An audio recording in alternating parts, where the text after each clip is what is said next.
పాంగోంగ్ చో ఒడ్డున ఐటీబీపీ యోగా వివాదాస్పద ప్రాంతంలో ప్రదర్శన.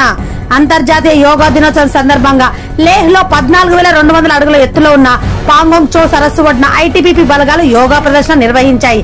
ఇది సాధారణంగా యోగా దినోత్సవానికి ఒక విశిష్ట ఘట్టంగా కనిపించిన కాంగ్రెస్ పార్టీ అభియోగాల ప్రకారం ఈ ప్రదేశం చైనా స్వాధీనం చేసుకున్నదని గతంలో వారు ఆరోపించిన ప్రాంతమే కావడం గమనార్హం.